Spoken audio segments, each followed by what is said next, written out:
Humans think we're at the top of the heap, yet we never ever could be complete without these tiny creatures that make up our form. We pay them tribute as we sing this song. Bacteria, chugga chugga. Bacteria, bacteria, chugga chugga. Bacteria.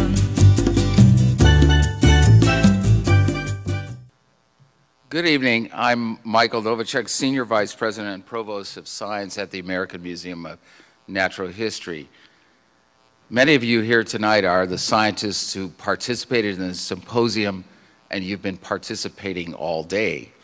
And now we're into the evening, and I salute your fortitude and your commitment. But tonight is a special occasion because we're also welcoming our friends, our visitors, our interested people from the public into this space to share with us some of the ideas that transpired during the day and to talk about the importance of what we are saying and how it relates to issues of humanity, issues of interest, issues of health, issues of the environment, and so forth.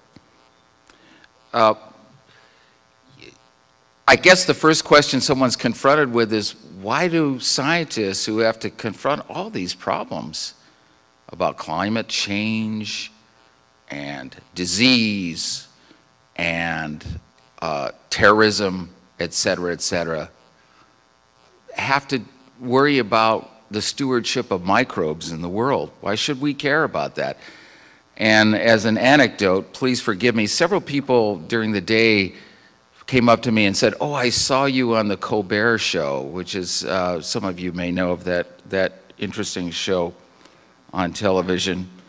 It's a rather terrifying experience, as some of you also know, being a guest on the Colbert show. And I've learned after, I was on there in November, I've learned through the months that one of the things one never says when somebody says, "Oh, I saw you on the Colbert show," is to say, "Oh, how was I?" You just don't go there. And I'm sorry for the self-indulgence in noting the Colbert show, but there was a certain dialogue there that relates to the events of the evening and our mission here. And at one point, Colbert asked me, "Well, why are you so worried about extinction in humans? There are millions of us. We're not going to go extinct." And I said, "Well, there were millions of microbes, bacteria and other microbes. Not only millions of individual organisms, but millions of species, and they've gone extinct over the 3.5 billion years of history of life on Earth." And he just stopped for a moment in his mock conservatism, although I got a lot of email that said, "Wow, you really defended yourself." They thought he was for real, and it's a weird world. He said, "Well, now you're calling me a bacterium. Now I really know why people hate scientists." And there's some element of public perception that has a sort of grain of truth in that sentiment. Barbara Scher, who's good for great quotes, and Ellen mentioned something about a house being full. Ellen Futter, our president, this morning mentioned something about a house being full of humans and microorganisms and vermin and so forth. That's the definition of a house. Another related quote by Barbara Scher is that, just to note that what's missing from any endangered species list, this is not exactly true, but it does make a point. And you'll know that what we're afraid of, so anything that's missing on endangered species lists are the things we're afraid of: viruses, microbes, germs, mosquitoes, scorpions, cockroaches, houseflies, and dangerous snakes.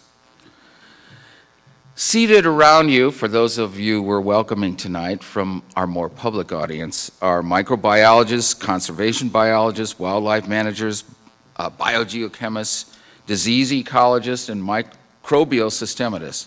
Together, they've spent the day talking about, in this conference, as they discuss the role of microbes in their conservation. Today, we learned that microbes are barely known, but are everywhere, are super diverse, super abundant, and vital to the ecological workings of the ecosystem.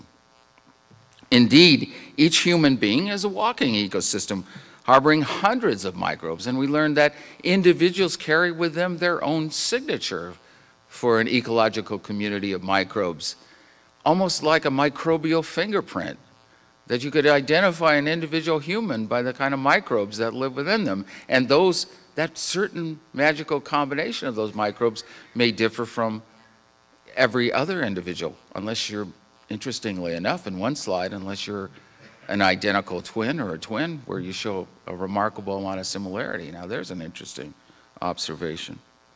We also saw that some emerging and exciting applications, successful weight loss, also seems to come from the basic shift in the kinds of microbes that occupy our digestive tract.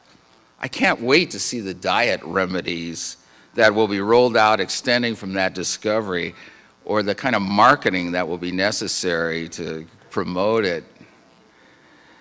Tonight we do indeed stretch that science to its connection with human experience and societal needs, keeping in mind that we're still talking about science. Louis Pasteur, surely a paternoster for this gathering of the scientists here, once said, "There's no such thing as applied science, only the applications of science." Science requires an objective assessment of facts, of observation against which theories are tested. One must see the other side of an explanation as well, and other points of view. But since scientific discourse involves ingenious minds challenging each other, one must also hold to their arguments, must have conviction, and be able to defend their point of view. As Richard Dawkins once stated, "By all means, let's be open-minded, but not so open-minded that our brains drop out." Well, we have a panel tonight that ensures that we will strike the right balance of discourse in science, and in a way that is very effective in sharing it with those of you who may not be too familiar with this fascinating area of research. Tonight's panel includes Rita Colwell, Jim Staley.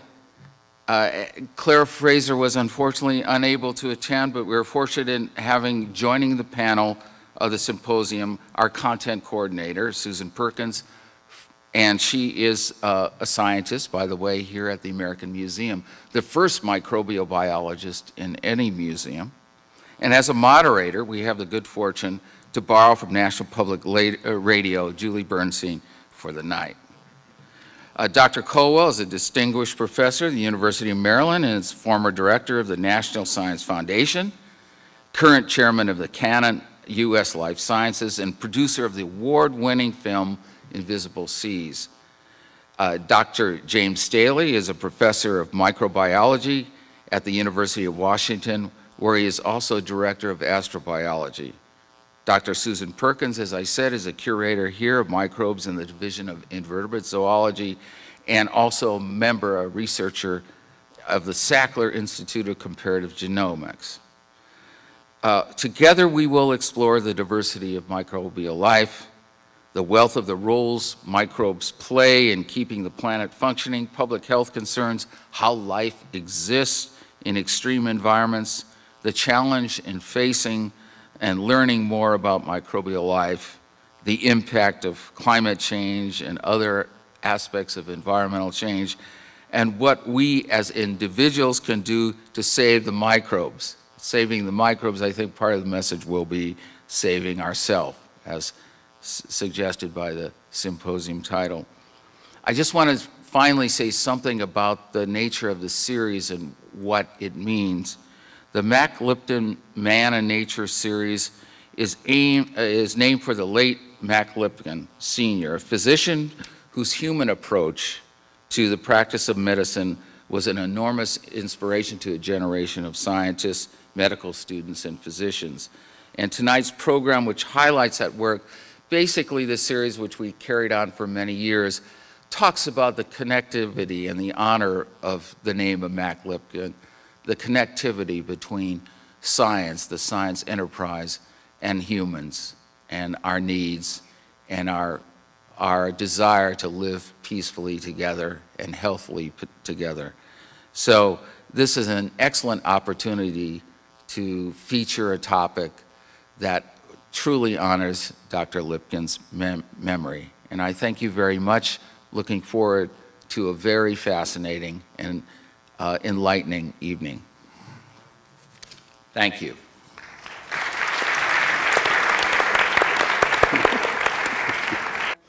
We have a wonderful panel tonight of people who can explain science to non-scientists. They offer three connected but unique perspectives on the role that microbes play on Earth, and perhaps other places as well, which we'll find out. Dr. Rita Colwell has devoted much of her career to a group of microbes that include Vibrio cholera, which has wreaked havoc throughout recorded history, killing many of the people that it infects. Some of you may have heard her talk this afternoon, and I hope tonight she'll share with us more of her ideas about how microbes are part of the huge interconnected fabric of the Earth. Dr. Jim Staley is a co-author of one of the key textbooks on microbes, Microbial Life, and in his recent research, he explores, among other things, how microbes are able to survive in extreme environments in which we would quickly not exist. And this work may offer insight into whether there might be life elsewhere in the universe, and we'll hear a little bit about that. Unfortunately, as Dr. Novacek said, Dr. Claire Fraser-Liggett was unable to join us tonight, but we are fortunate to have Susan Perkins, who has been instrumental in helping me prepare tonight's panel, which is really going to be more of a conversation, and we have a number of slides that we're going to be looking at, but it may be a little bit more informal than you're used to, and we may occasionally say, no, that's not the slide I wanted. Could you go to something else? So please bear with us as we go through our evening. I wanted to start by also letting you know that while I'm going to be asking questions for the first part of this, we're also going to ask your questions, and members of the Center for Biodiversity and Conservation have handed out little pieces of paper that you can write your questions on. They'll be around to collect those. So if, as we raise issues, you've got questions, please pass those to the aisles, and we will do our best to get to as many of those as we can. The first question I wanted to address to Susan, because one of the first things I learned when I began working with you and your colleagues at the museum is that if you love to eat, as I do, you definitely love microbes. Can you tell us a little bit about why this is the first slide? Sure.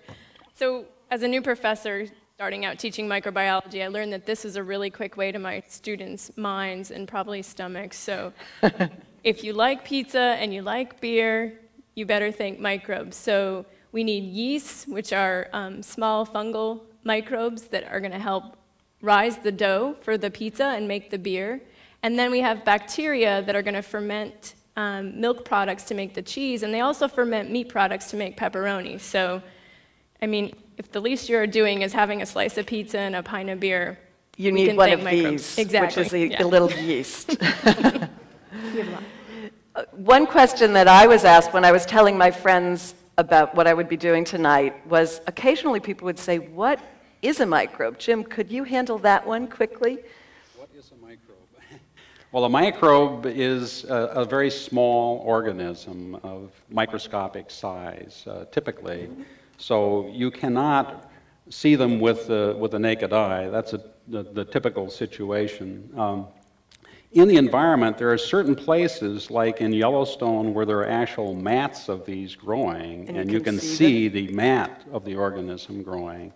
But if you want to see the individual cells or the individual organisms, you have to take a sample of that and look at it in the microscope.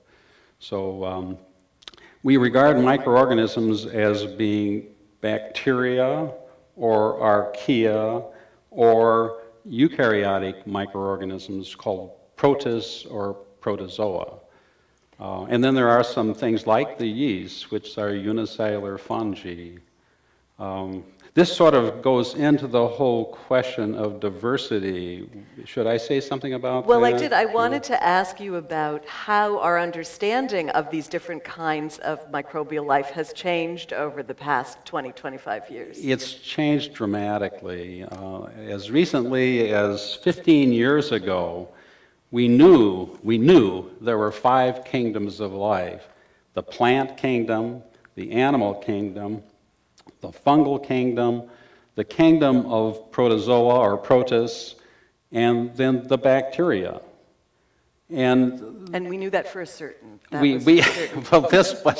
this was in the literature. We all learned it. Perhaps some of you learned this in even high school textbooks and this sort of thing.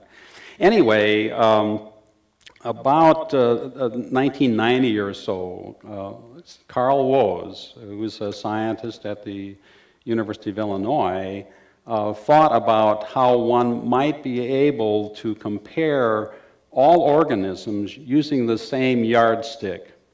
And he chose for this a macromolecule, and it's part of a unit that's found in all cells called the ribosome. And this particular chemical is it's a macromolecule of RNA, which is about 1,500 to 1,800 bases long, subunits long. And by looking at the sequence of these in all these organisms from different groups, he came up with what he called the universal tree of life. And I think we might have a picture of that. Okay, if I can maybe say a few words about this.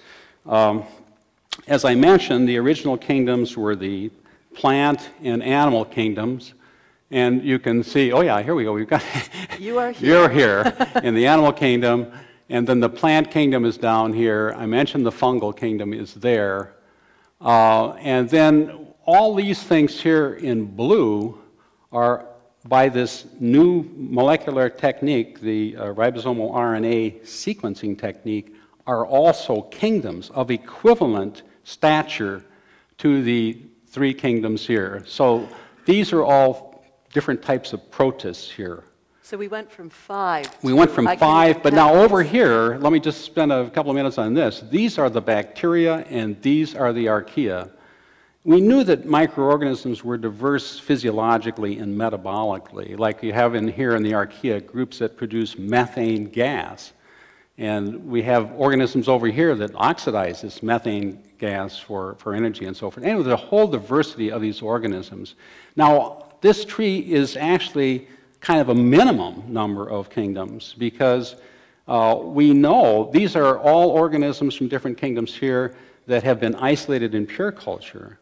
But in point of fact, we know there's at least another 40 or 50 or more kingdoms like this in the natural environment. And we can tell this because we can go to the environment, we can sequence this gene from the environmental DNA samples and find diversity of organisms that have never really been studied and isolated in pure culture. So you can see there's a lot of diversity, a lot of different kingdoms here. And it's interesting thinking about the 3 of you. This has happened within your working lives. Absolutely. What was it like when we went from 5 all of a sudden to this? And I think the diversity has even increased over the past few years. Yeah, it continues to increase. And for me, it's very exciting because this is really the first truly scientific way of looking at life and its diversity. Not that it's perfect, and I want to rush in because we have microbiologists out here who say, well, you know, there are some problems with things like what we call horizontal gene transfer that make it a little more complicated. We'll get to that in a couple of minutes. Yeah, you will.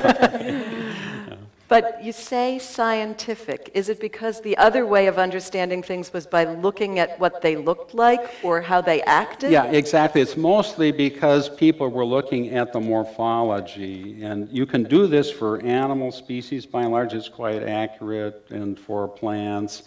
But when you look at the bacteria and the archaea, they're very simple morphologically, and it's just not possible to do it. And the protists as well. So, Rita, you focused much of your research on cholera.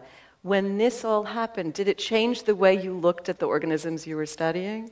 Well, I actually started out studying marine microorganisms a long time ago, and it turned out that those that we could easily culture were the ones that we spent a lot of time studying.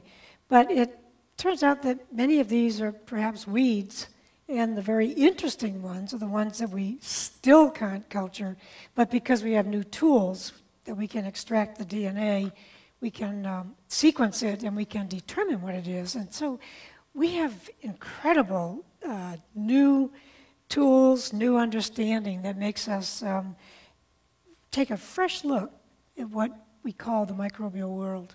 That's interesting. You use the word weeds, and it is like it was the things that you could grow Right. easily, like weeds, were the things that you could study, but now you have the opportunity to see other things that you couldn't explore before. But I'd like to point out that it was actually Bob McLeod, a marine microbiologist in 1960, who reported that in the oceans, we were able to culture only 1% at best of the microorganisms. And today, we had one of the speakers report that we still can only culture about 1% of all the organisms, never mind just in the ocean, but everywhere. So we haven't made that much progress. Not much progress in 50 years. Is it because we now know there's more things out there than we had thought years ago when we said it was It's 1%? because we know more. We're getting better at growing organisms too, and I think that one tree that was shown, there are actually several more groups that have been cultivated from the environment, which are completely new kingdoms, equivalent to kingdoms of life. You know, right now we're looking at, I would guess, a microscope picture of, is this cholera here? It looks pretty close to it. Yeah. And it's interesting then, and Liz, would you be able to show the slide of the genetic composition of something, just to see the difference between what it used to be like when you looked at something, and now when you look at a gene sequence, this is what you learn. What have you gained by being able to understand things at this incredible detail? Well, you know, 40 or 50 years ago, it was very tedious doing microbiology because you have to amass 50,000 test tubes and petri dishes and grow things and test each culture for 40 or 50 different things and then use a computer to analyze the data. But you still, it was sort of like looking through a Venetian blind that wasn't quite fully open to see what you wanted to understand what you wanted to know about the microorganisms. Now you just extract the DNA and you sequence it, and that gives you at least the code from which you can then deduce the kinds of activities. We're still not there. We still need to be able to determine what the functions are and how the construct in a three-dimensional way, the organism presents itself in the environment. And we haven't quite gotten there yet, but we're really coming close. Susan, I know I was talking with two postdocs about the work that they do last night, and you could tell that they really loved looking through a microscope, and they were a little worried about what do you lose if you don't actually look at the organism in this way. Is there a trade-off when we, and I know you do this kind of genomic research, when you look at this detail, do you miss things also? I think you can miss things. I think we kind of went out of the frying pan into the fire a little bit. We for so long, were culturing microorganisms, describing them based on how they looked, certain qualities that they had, and even traits that they had. So if they caused disease, they belonged to this group. If they did something else.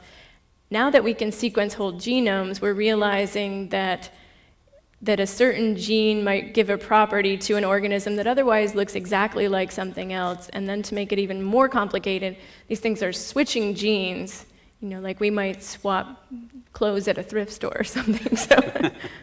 You know, we've heard a lot recently about E. coli. Is that one of those bacterium that switches genes so that at one point it can be actually helpful to us and at another point it can be pathogenic? Yeah, E. coli is a great example. I think we have a slide of this that kind of drives this home. So E. coli was not the first bacterium to have its genome sequenced, as we might have thought, but it was one of the first ones. And they initially did the wild type, the E. coli that we use in the lab and has been sort of the workhorse of that.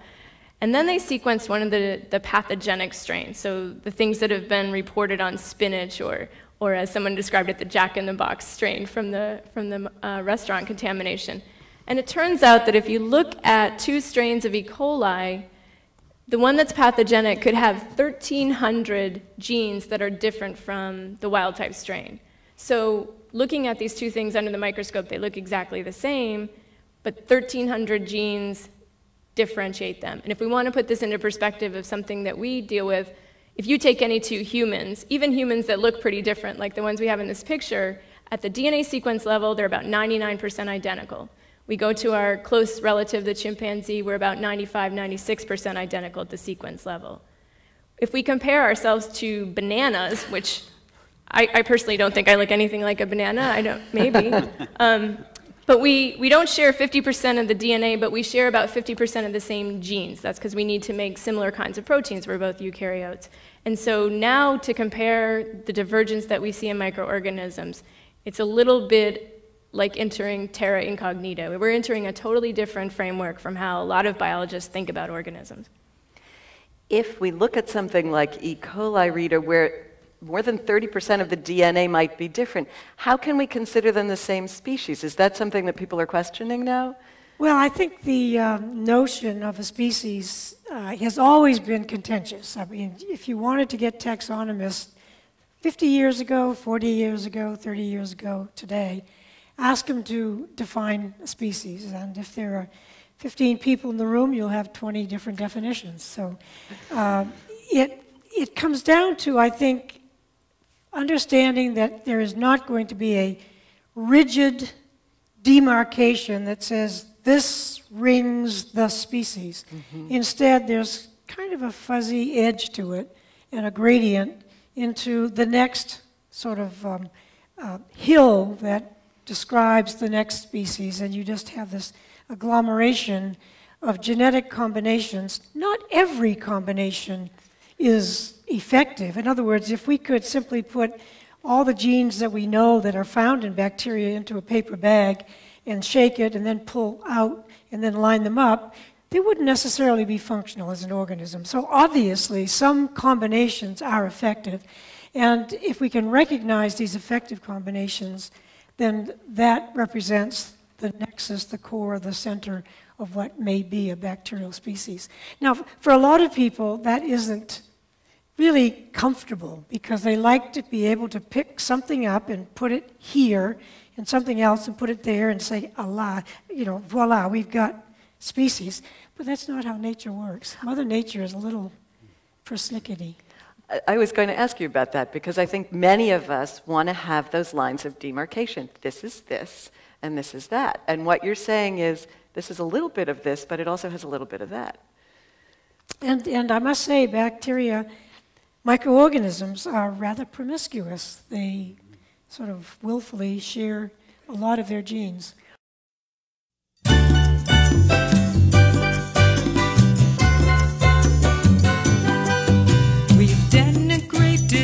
And condemned you, not knowing we're in the same stew. This cosmic kettle of life on Earth is filled to the brim with you.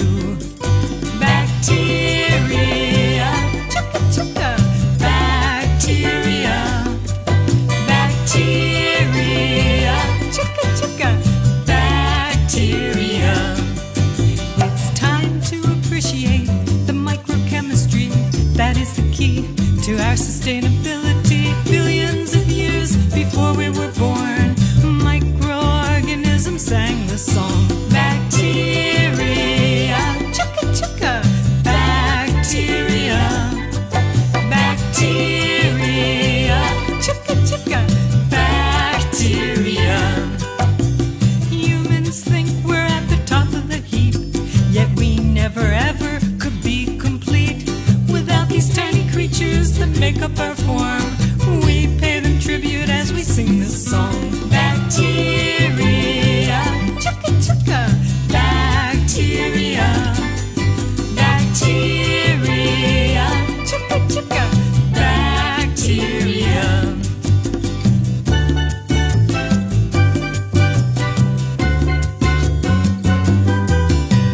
3.5 billion years ago, bacteria came forth to join the show.